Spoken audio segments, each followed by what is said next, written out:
Okay, so welcome to Energy is Currency. I'm so grateful to be in the company of Bianca Robinson. And this, for me personally, is a long time coming because I've been so just taken away by her brand and what she's been able to do and just the realism that we bring into it nowadays. We have so much social media with people. Just everybody is hustling you. We need $20 for this, $20 for that, 900 for that, 10 million for that, and there's no results. You don't feel empowered. You don't see any action. You don't see what I paid for and invested with. But I'm finally sitting with someone whose work I know I can trust You. and I respect. So let's welcome to the podcast, Bianca Robinson, guys. Pull up, pull up. So how are you today?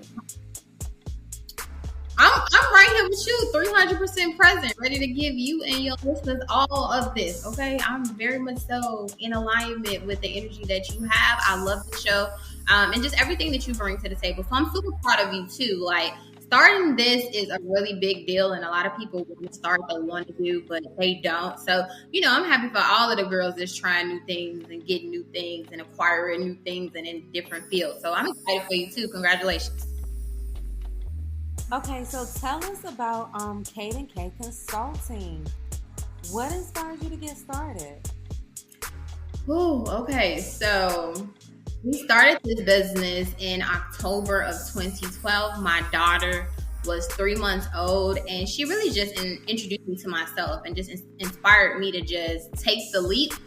Before I started this business, I was a business and project manager of an engineer firm, and I loved it. Like I loved every part of it, but it just wasn't conducive to me having a kid because it's late nights, early mornings. Like I love the rush, I love the no sleep. Like I loved everything about the career path that I was in, but it just wasn't conducive for me to be the type of mom that I wanted to be.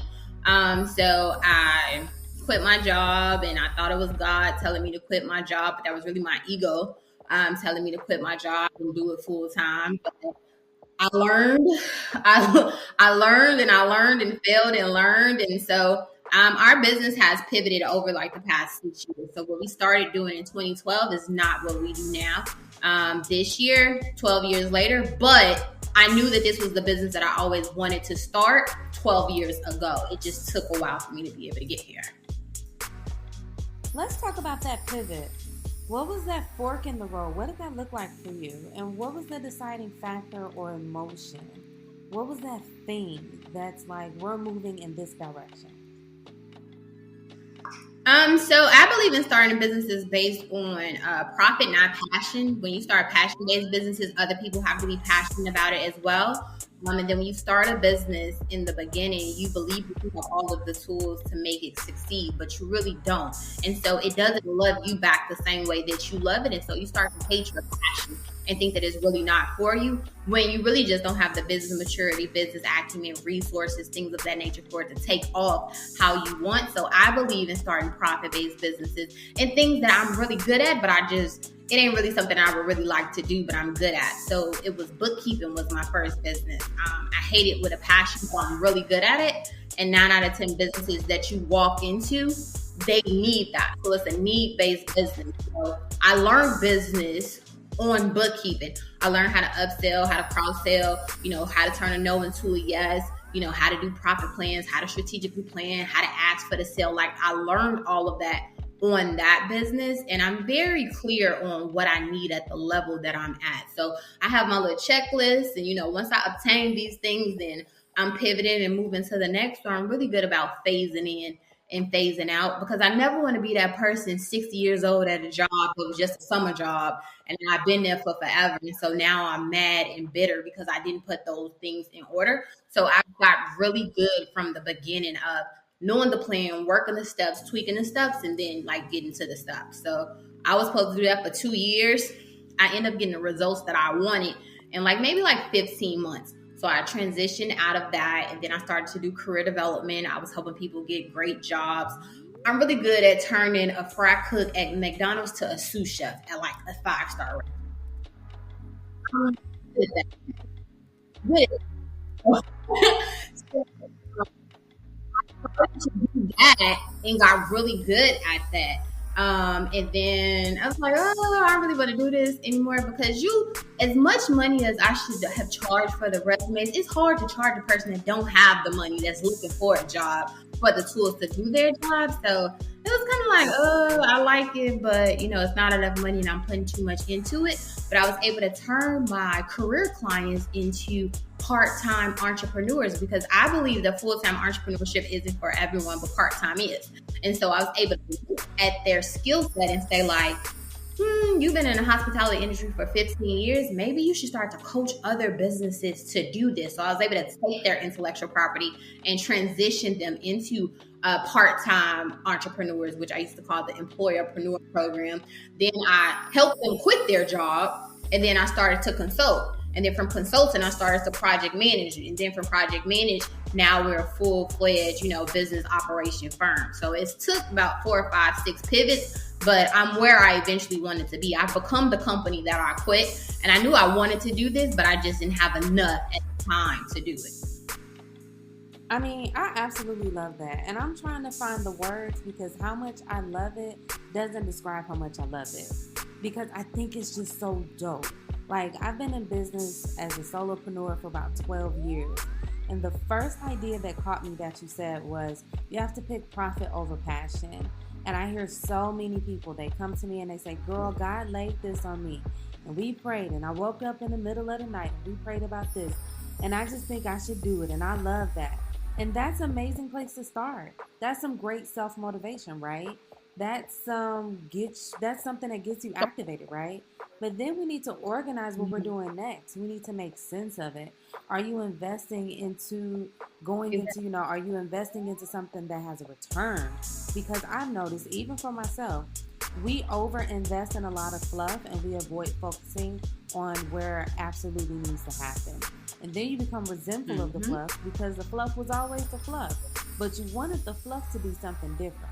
Listen, Absolutely. I said that the fluff was this and the fluff was simply just ain't that. So I love the fact that we are rebuilding our businesses around genuine strategies. That's one thing that's super important to me because the idea for me is I can't recreate the wheel every time I see a wheel. So every time I have an idea, every time it's time for me to eat, workouts, vacation, there has to be some kind of system involved so that I can understand the process. Absolutely. I know which elements I'm familiar with, which ones I love, which ones I'm not.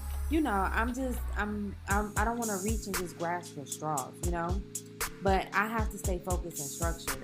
So let me just tell you, I love that. So let me just ask you this, because you told me what you don't love about business. What's the one thing you absolutely love about being in business for yourself?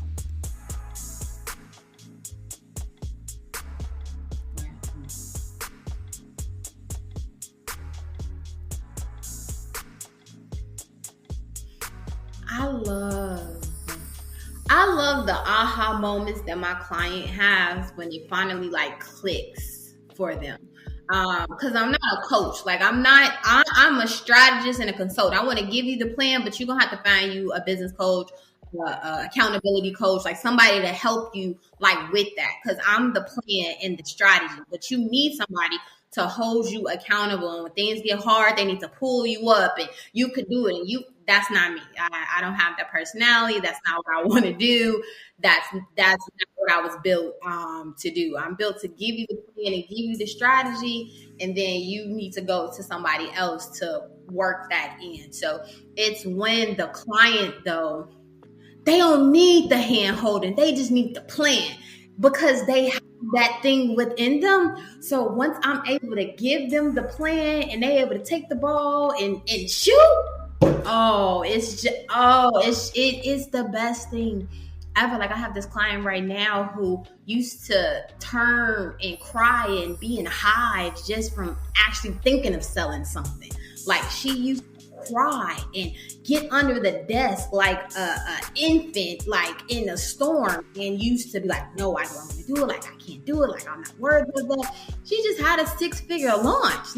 And to think that was that girl 2 years ago.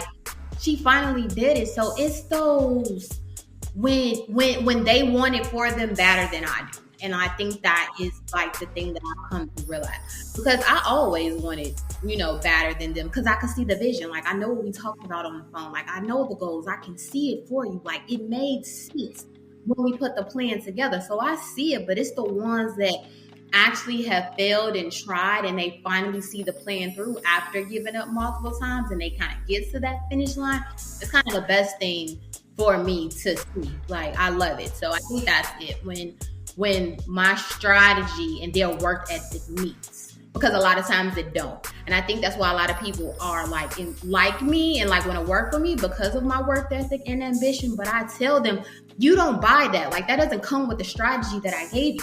That's my work ethic. That's my ambition. That's my drive. That does nothing for you. So I could give you the play all day, but you don't have to shoot the ball, and you don't have to get up and do the work when you don't feel like it. So it's when those clients are actually just tired of being tired and tired of the excuses, and they're really ready to become the person that they envision in their notebook and in their dreams, and they show up.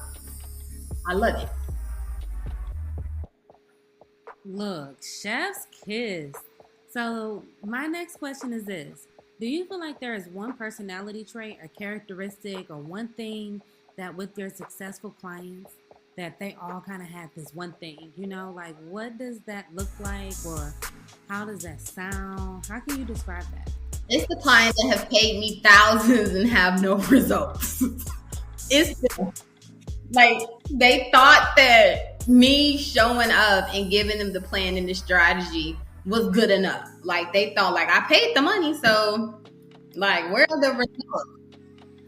Wait. I mean, with the people who have gone, like the people who had the aha moments, right? Yeah. What was that? It doesn't happen at first. Like, I've never had one that paid the money and shot it out of the park. Like, I've never had one. It's the after I give you the plan and we do some work, and then life happens, and they like, dang, I should listen to what she told me to do. Like, let's go ahead and do it. But the caveat to that is, I'm really big on the person that wants to be paid and popular, not the one that just want to be paid and like don't want the popularity. So my clients who are already like major influencers and they have like these really big businesses and really big brands, like one of them like does real estate. Well, she has her own brokerage, her own real estate company, but she makes money from selling houses. Well, everybody's not buying a house from you, and everybody don't want a house. But you have created this ecosystem of people who want to learn how you do it. Like, how did you sell 100 houses in 2 months? Like, how do you have this Rolodex of clients and you're able to give them this client experience? Like, how are you able to get these luxury top, celebrity clients? So you've created this ecosystem of other agents that want that, but you don't have anything to sell to them because you sell houses. And so me being able to create that genius and make the products and the services and the offers and the coaching programs and taking their intellectual property and turning that into something for the audience that really want to give them the money, like I've been able to help them create 6 and 7 figure additional revenue streams in conjunction to what they already have. So my clients is really big success like that, they already have an audience. They already have a following. Like, they're not scared to show up. They're not scared to sell. But what can I see? Can you make it? Can you create it? So those are really clients. So they gotta have a certain level of tenacity when they show up, but be willing to like submit to the level of tenacity that they need in order to level up. Yeah, and it's hard.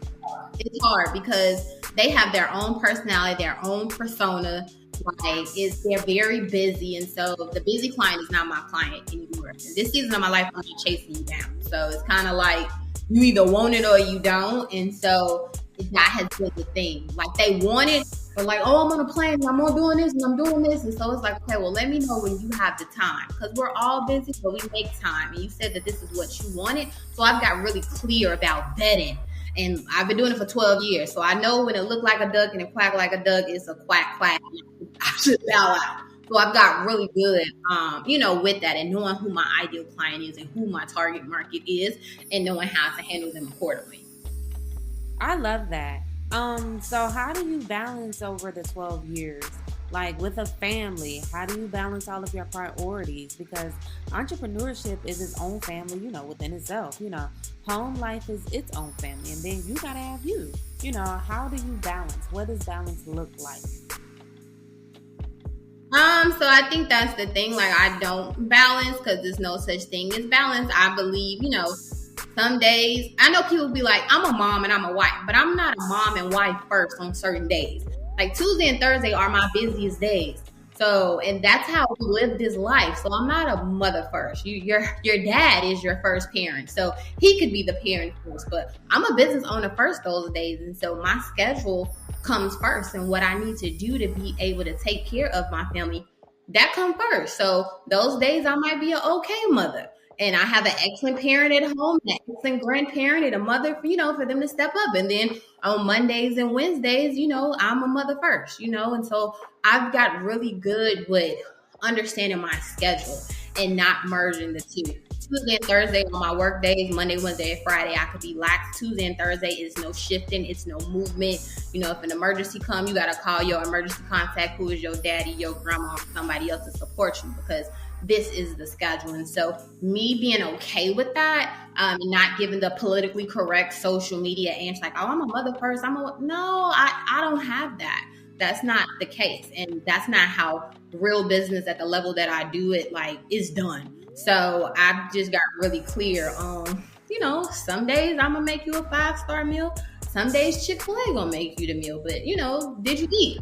So I don't balance. And I make a list. I'm really big. I'm a project manager, so I'm really good about understanding what is the need now, what's the need next week, what's a short term, what's a long term, like what is my before 11 a.m. Because all hell breaks loose at the 11 o'clock. The kid gets sick, something happens. So I'm really big on my money generating activities on those Tuesday and Thursdays, and try to do them before 12 o'clock, because after 12 o'clock, then I could be more lenient. But I don't balance. It's just what needs to be done on the list as that priority for the day. And after I finish the priorities, I can kind of open it up. But it's no balance. Don't call yourself going into a mental institution trying to balance it. It's no balance. We don't have that luxury. I think people that work in corporate, they have the ability to have like a work-life balance because they get PTO and they get days off. And, if they don't feel good and they have a team of people and they don't have to run the whole business, they have to run this one thing. So I think that they have the work-life balance, but that's not what we signed up for. So we have to create. That's why I'm big on building lifestyle business models, because the lifestyle comes first and then we build the model around that. So we always have those things in order. I love that. So what I've been calling it over the years is work-life presence and work-life peaks. So I may not get a balance. I love that. We may not have 4 equal hours here and 4 equal hours there, but I can be present where I'm supposed to be. So when I'm at work, I'm 100% at work. I'm present, I'm available, and I'm happy with that. I wish I was at home in bed right now. Like, baby, I'm grateful for this job. I'm grateful for the opportunity. I'm there. And then wherever else I am, I'm supposed to be. I'm off work, my phone is off. If I'm trying to record a podcast and I get a call coming in, I'm going to turn the call off. It's not the priority in this moment. And I know that I won't always have the opportunities. Everywhere, I won't always be able to prioritize every opportunity, but I won't always have every opportunity. So, absolutely. I'm everywhere I'm supposed to be. I love the idea of sticking to a schedule. Nowadays, we have this fear of FOMO, this fear of missing out. We want to do everything. We want to be everywhere. But you're not missing out. If you at present in peace, you're not missing out. Because I sure don't be having the fear of missing out. Because if I was supposed to be there, then I was supposed to be there. And it ain't even that list because I'm not there. It ain't even. Yeah, that's real. I mean, I think the one thing I had to do was, manage that FOMO with like concerts, you know? Like I can't be at Coachella and Rolling Loud and Governor's Ball and Broccoli City and this and that with what money I'm gonna get there, you know? Like I'm gonna have to live there, like on a bus, you know, but like it's okay, cool, like you said. I'm not gonna be there, you know, they're missing out on me. So the idea is that whatever I'm supposed to do, wherever I'm supposed to be at, I'm gonna be there. And if I'm not there, I'm not. There is no coincidences or accidents in that regard. Absolutely. And it's gonna be what you are. It's gonna be you are. And I'm gonna be present and I'm gonna be at peace when I get there. Okay, so bottle popping time. Okay. So let me ask you this. For the solopreneur that is trying to figure it out, that's trying to get their head in the game, what's one catchphrase that you will give them to get motivated?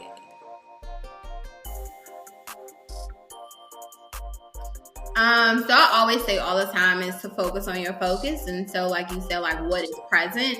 I'm really big about working in 30, 60, 90-minute increments. And so whatever is 30 minutes, so write out your schedule for the day. If you got to like make a whole bunch of calls and appointments, that might take you 60 minutes. So let's group all of those together. And then once you finish, take you a 10-minute break and then work on something else. So I'm really big about understanding my schedule for today and then grouping the things together that can go together, because you start to find your rhythm and your flow. And I reward myself for every little thing. I want a cookie, a cake, a pie, water, you know, I want something for everything that I've accomplished in that group. You know, whether it's okay, I can scroll 10 minutes on Instagram. You know, that's my reward. You know, I can go upstairs and get my brownie. Like, that's my reward. And so I put these small rewards in place from focusing on the focus. And I don't like to multitask. Like, I'm a project manager, so stuff has to close. And so I don't like a lot of open things because I'm real book busy. And I know a lot of book busy broke people. So I need you to be paid and productive in this season. And you don't get an award for all of the open projects. You get projects that you start and close, not the ones that are open-ended. It's a lot of things moving. So I would say just focus on your focus. Get you a schedule that works best for you, but then get a schedule that someone else's had that is successful. So you can run your schedule, then take pieces from their schedule to implement it into your own. Is kind of what I learned. Like, my flow might be kind of slow, but it gets the job done. But where I'm trying to go, I need that type of schedule. So let me take a little bit from that schedule and try to engrave that in what I already have. But just focus on your focus and keep your eyes in front of you. Because my 12 years is not your 1 year. So what I'm not doing at 12 years, I did what you was doing at 1-2 years. I just been doing it long enough to not have to do it. But don't look at other people that are at a different level and be like, well, since she ain't doing those, then I'm not doing it. But I was doing it. You just wasn't here when I was doing it. You met me now. So I think, you know, just understanding your path and where you're trying to go and, you know, focus on your focus. So you're a really good mentor. Who mentors you? So that's a really good question. And I talk about this a lot because people ask me all the time, like, when do you mentor? And I believe in mentoring through my content. Like, I don't have the time to mentor all of these people, but I feel like through my content and through my intellectual property and my blogs and my podcasts and things of that nature, and my content is how I mentor. But I have these 4 people that I have. They've adopted me from the beginning. I tell people all the time, the mentor finds the mentee. So you just can't walk up to somebody and be like, can you mentor me? People see your work and your grind and what you're working towards, and they just will give you gems like, you shouldn't do that. You should probably do this. And so me being so young in the game when I started and being hungry, thirsty, all of the things, and just this eagerness to just get the job done, people just gravitated to me. And so I have 2 that is an angel investor that's really my goal, is to eventually be a angel investor. Then I have 1 that is one of my corporate clients. Like, I pitch to corporations and I pitch to it, and he just been taking a liking to me and just been molding me and helping me along the way. And then honestly, is one of my husband is really my mentor. Like he he he, he thinks so different because he's so laid back and so like it ain't even that important. Like, don't stress out. So he's really been giving me the ability to let my hair down differently and to really, I really live a soft life at home. I'm just a real masculine person in business, but at home, I live a very, I'm not doing that. I'm not cleaning that up. I'm not, I live a really soft life at home. And so I think my husband has given me the ability to think of him as my husband, but also someone who mentors me to know how to take my hair down and to be feminine and to help me with my things that I have going on. Because I wouldn't be able to do this with my husband. Do you mind if we get into that? Like, if we ask a few questions about that? And let me be clear, I always respect boundaries. So anytime you hit me with a no or an it's all good, okay? Let's go. Let's go. Because entrepreneurship and relationships and dating can be so chaotic. It's sad, And the one thing I know I'm in love with is my own ability to have my masculine energy when I'm working. You know what I'm saying? Like, I can say this with the softest voice. I am that nigga, because I am. I know how to work. You know what I'm saying? Head, nigga, in charge. You the head. Listen, the HBIC, the HNIC, however you want to call it, but I've had to learn how to transition and embrace my own femininity because, in business, like, for instance, I've been on my own for about 20 years, 10 years as a business owner, and I've had to lay floors, I've had to paint walls, hang fixtures, move furniture, and there are lots of part of me that's just like, no, you gotta get it done. So it doesn't matter if you just got your nails done or your lashes fixed, baby, you gotta go. They're gonna be dusty, that's that, that's where we are. But I'm learning how to transition into those elements of like, okay, who's gonna do this for us, for me? Because that's not where I should be no more, So if you don't mind sharing, what was your experience with finding that, and I'm gonna say it this way, feel free to change it. The confidence in your femininity with the same regard and the confidence for being in business. So we've been together on and off since I was like 15, 16 years old, and then we got back together when I was 24. I broke off an engagement, went back to him, but we've been through it. So I think that, it wasn't until maybe 5 years in after I had a whole nervous breakdown of trying to be the superwoman and wearing all the hats and doing all the things that I literally just fucking snapped. Like, I'm not doing this shit. Like, I feel like I'm in a relationship by myself. Like, I'm wearing all these hats, but I didn't ask for help. And I think as women, we'd be like, he see me doing it. He just know, but their brain doesn't work like that. You know what I'm saying? Like, it doesn't work like that on a level that we think it works. Like, yeah, if you're carrying something heavy, it's like, okay, yeah, let me help you. But, you used to getting the kids ready at night. You used to running the bath water. You used to making the food. And so it wasn't until, I had just kind of hit this breaking point. Like, I feel like I'm a single married woman, and this is not what I want, and this is not what I think you're giving me. So we need to have a conversation to see, because I don't think you see what I see, and I'm just tired and I'm frustrated, and I feel like I'm doing this by myself. So if I have to do it by myself, then I'd rather do it by myself. And it kind of was like, well, what you talking about? Like, we had a really hard conversation about it, and it was because I wasn't letting him in to do it. And I think that, I come from a single mom and a single grandma, and so you see them doing it all of the time, and men come in and out, but they're not really married and with the father of their kids. And so I kind of had a different outlook of what that was, but he's a great father and he's a good husband. So what's the disconnect? And I feel like since we were together as kids and we got back together, what I liked when I was 15, 16 is not what I like at 24, and it's not what I require at 30. It's not what I like at 35. So I think it was us having conversations and going to therapy. I've been in therapy like since I was 17. So I'm used to going to therapy and going to counseling. And so making him go to therapy and go to counseling too is what kind of changed the trajectory. But also you gotta let them fuck up. And I think that's the thing. Like you have to let them have the ball. You can't be like, oh good, I'm gonna do it. You know, like, oh, I see that needs to be done. You ain't do it, let me go ahead and do it by myself. And so understanding to be a damsel in distress is what I've learned talking to one of my clients. Like the damsel in distress, like, oh, I really need help with this. Knowing that I can do this, I need help. Can you help me? Was kind of the change factor. Asking for help. Like, I think that was the hardest thing. Like, because what if he say no? But he ain't never said no before. But in my mind, he might say what?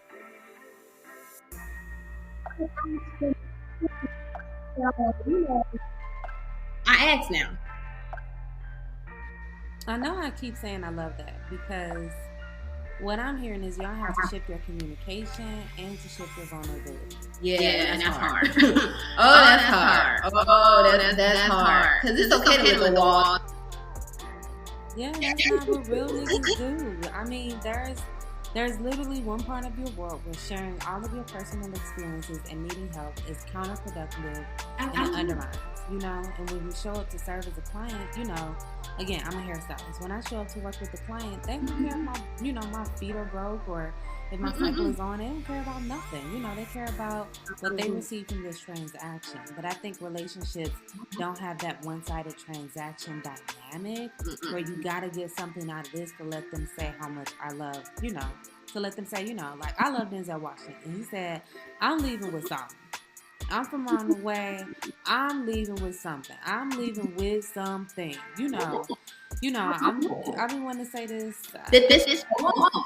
And I think like we don't speak up of what we've decided that we want. We want them to want it to say that we can have it. This is how it's going to be. The whole time I knew what I wanted. I knew, like the whole time that I wanted you to put the kids in this chapter, read them a bedtime story, and help them with homework. I knew that all the time. But I just was thinking since you asked me my schedule, it was going to click for you like, I need to do this because she's going to be working all night and I'm going to get off early. So, and I'm thinking that it's going to click.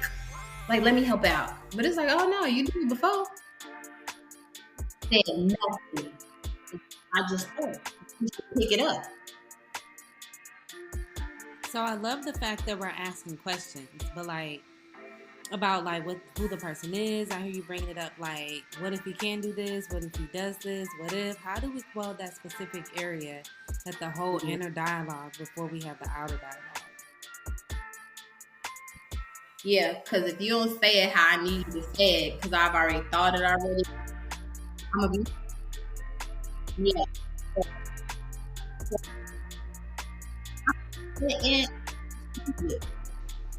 Because I'm gonna be mad. You know, you should have took that initiative. I felt it in my head. And now I'm mad about the whole situation. So what I've learned in therapy is to, when I have the thought, hurry up and text or call and say, hey, before I start to think all of these things, I want to have a conversation about this so we can figure out what that is. Because I'm a Libra, and so I'm going to find my own clues and put it together to make it make sense and present you ain't even. Okay, Your Honor. Yeah. Listen, you know what? I had another thought that I wanted to, but I can't think of it right now. But, you know, keep going. You got it.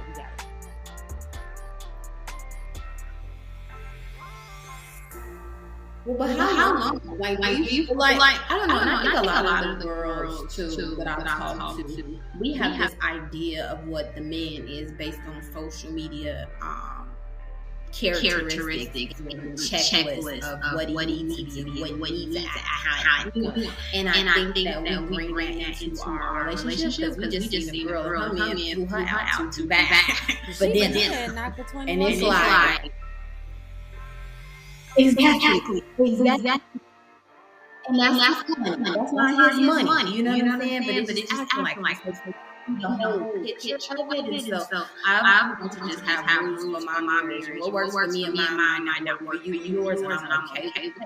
but just making sure that he knows these are the rules for us. I don't care what other people here is, what how this our house.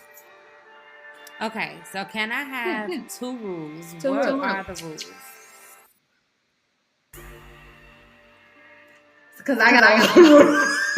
I got rules. I have a lot of stipulations, and I learned that because we do too. But we never vocalized those stipulations. So now it's like, so one of the rules is I'm only gonna be a wife when you show up to be a dad and a husband. So when you looking for a wife at night, were you a husband and a father during the day? Did you just come to work and come home and then just flop on the couch and not do anything else in the house? A wife did not, and she can't show up because I've been working. I work too. You know, I take care of the kids too. I cook too. So what did you do to help me with the load today? So if you're looking for a wife tonight, did a husband and a father show up to help this wife that you are looking for? Let me tell you how beneficial that is. I just saw a post on this on social media where it was talking about the different types of arousals in heterosexual couples. Like, the woman is more prone to responsive arousal, where you gotta like perform and create an environment that creates stimulation for arousal. Where men are just like, well, baby, you exist, and that's arousal enough. Like, look at you. I mean, you doing you. But, you know, you got to know who needs what, and it has to make sense for each partner. Absolutely. What are your thoughts? If you want to do that. And I'm willing to show up as the wife every day and every night if you show up as the husband and the father to help me with this load. Like, I'm cool with giving you everything you desire and everything that you want. But make sure my needs are met first. Because your needs come at night. Mine come in the day. So I think what they have to understand, your major need of me communicating, me talking to you like I got some sense, me not cussing you out, me not disrespecting you, like all of those things come from what you did for me during the day. Like, what did you do for me during the way? Because make me feel like a woman. If you want a woman to show up, make me feel like it. But if you want Camden and Katie's mama to show up, and my thing, it doesn't switch like it does for them. You know how it switches on and it don't switch on and off like that for us. Like, I've been being a mother, you know, and a business owner and all this stuff all day, and that's business. And you like, know what? come on, I think my mind that's is kind of the 12 struggle places for in myself. 12 like, different time zones right now. Like, I'm trying to definitely like I'm annoyed very easily because it's like I have a very well developed life. Like, I love my life just how it is. You know, we've been getting money over here. I've been having experiences, adventures. I've traveled. I've enjoyed parties. You know, I've done so much with my life. So if you want to participate in this experience and expect to benefit from this experience, like, let's not act like you want to bring me an egg and not get an omelet in return. You know what I'm saying? Like, I'm a blessing, you know? So, like, if we're going to do this, it has to be an exchange. And it has to be an exchange where it's like, okay, cool, I can be off work. But if I'm off work and then it's like, how do I do this? Where do this go? What do this mean? What, you know, you're not showing up like with your own independence and self-development and like those types of things. Like, I can't help you, you know, because like you said, you know, you're a lifestyle. You're a lifestyle business, right? You built businesses around having a balanced lifestyle, right? And that's what I've done for myself. Like, I've had a business for 10 years. Like, I don't have anybody bearing over me. Nobody's telling me you need to be here, you need to be there. I've been able to run my own and operate as a marketing professor on my own terms. So I don't need anybody coming into my house bearing down on me. You need to do this. You need to do that. And what else do people, you know, where else do people talk to me like that, you know? But, like, I also need you to have your life together. Like, where, you know, like, you ain't come to me with a basket of bullshit where it's like, you know, I need you by 8 o'clock to be as bored as I am. You know, like, exactly. You know what I'm saying? Like, If I'm off, I'm closing my camera, I'm closing my computer, clients are done. Like, let's have fun. But it's like if you show up at 8:15 and it's like, oh, I need this. How am I supposed to figure that out? Where does this come from? I'm gonna check out. Like, bye, baby. I can't do that for you. Out. You know what I'm saying? Like, I just check out on it. Like, that doesn't work. And you gotta what you realize is that if it kind of depends on what happened in their last relationship that determines how this relationship goes. And so you have to deprogram what happened because that was good enough for her. Like, she liked that. Like, it worked for them. And so now you come with a new rules and new sets of requirements, you know? So we gotta vocalize. Yeah.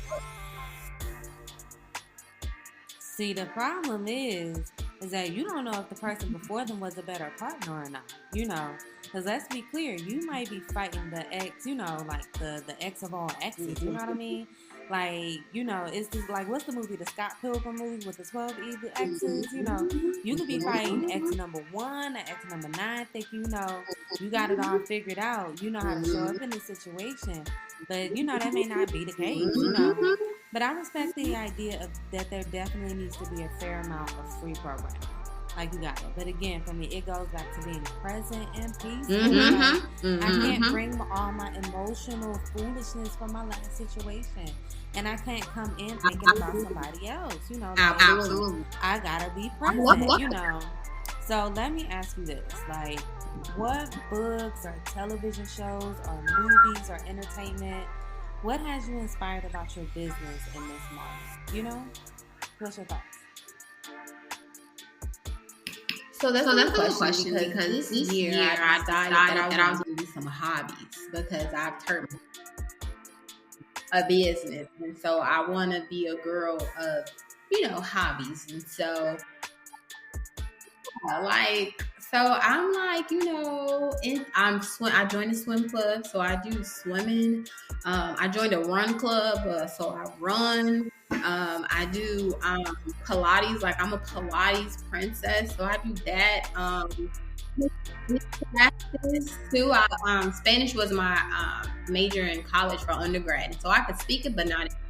So I went back to school, and so I'm in Spanish classes. I'm a TV connoisseur. Like, watching TV and series is my hobby. So I like all of the I like all of the shows. Like I want to start. Okay, so I just got watching Loop. It's on Apple TV about that billionaire. Her husband broke up, so now she has foundation. Yes, with my girl Molly.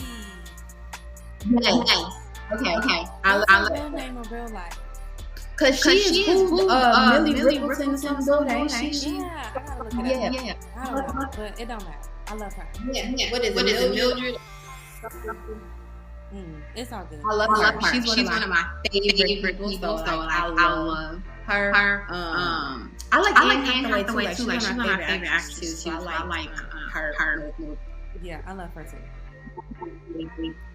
Yeah. I like her too. I like all of the series. You know, like I'm cool with my money generating activity, my busy work. So when I'm doing my busy work, I need a series. So I program a series. If it's 9 episodes, I need 9 things completed by the time I'm finished.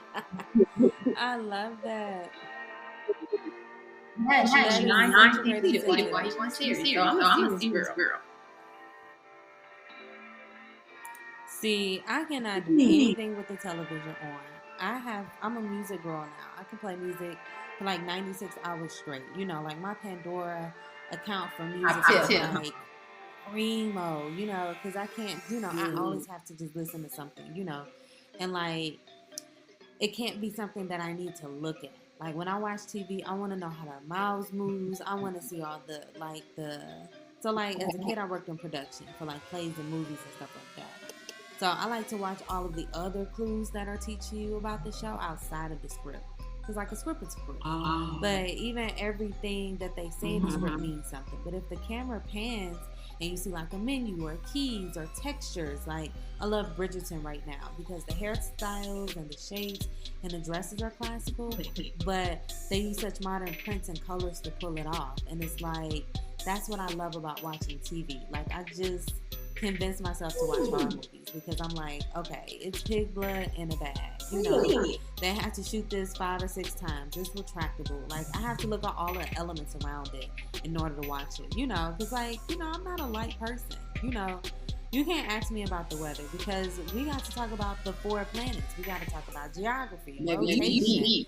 I'm not a simple person, and that's not how I pass the time. Like I'm just not, you know. And I'm over here like for goodness sake, like that's the least of it. You gotta understand what like where Mercury and Venus. So you can say it's sunny over here, but the sun is over there, so it might rain. That's 60%, but over there. Exactly. Like we gotta talk about meteor showers. We gotta talk about lunar and solar eclipses because wherever they pass over, we're gonna get bad weather too. So we need to check for visibility. We need to know where we're rotating with the swell. Girl, it's a lot to understand. Like, you know, y'all still with me? Where's everybody go? You know, like, wait a minute. It got quiet. And I love that for you, okay? And I love it too, okay? Because I be extra about myself too.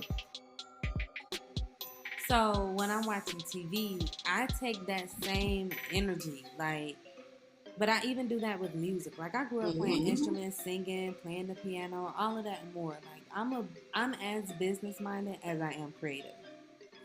So like the part of marketing that I fall into is more visual and professional communication, you know, like development visions, like rolling out product launches, service launches, things where people can see what I see. Like I help them bring out their vision to a physical reality. And you know, you gotta be a little weird in order to get into that. You know what I'm saying? You gotta vibe with it.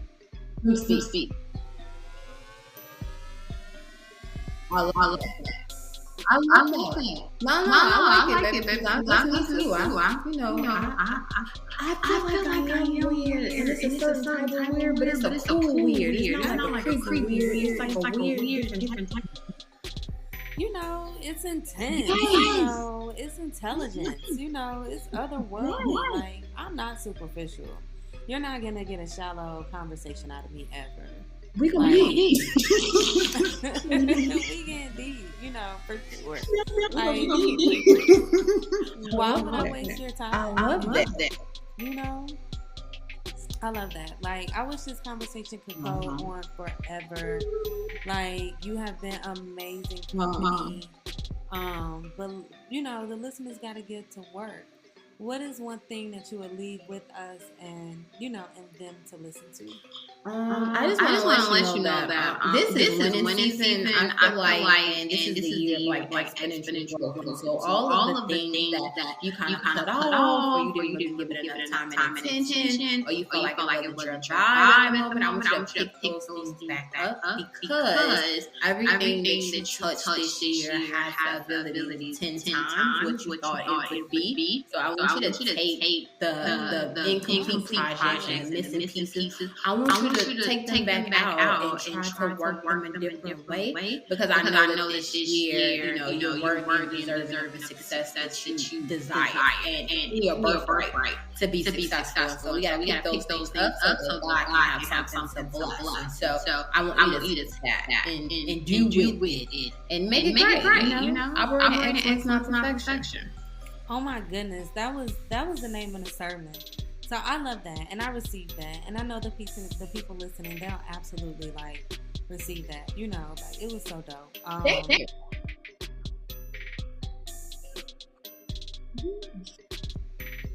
So listen, you can get every that's all I'm saying. Pick one. On Spotify, Apple Podcasts, and Amazon Music. I am so pleased to find out that they are also on Amazon Music. And if you want to learn more about my business, visit Blush Biz online. Thank you so much. I really appreciate having you, Bianca. And I would absolutely love to have you again in the future. It was so comfortable showing up, talking to you, talking shit with you, getting to know you, you know, in spirit. We would love, Absolutely. love to have your presence again. Just let us know. Absolutely. And for all of my listeners, I'm coming. Just let me know. I love Yeah, you. I appreciate I hope you love yourself more. Thank you. Goodbye.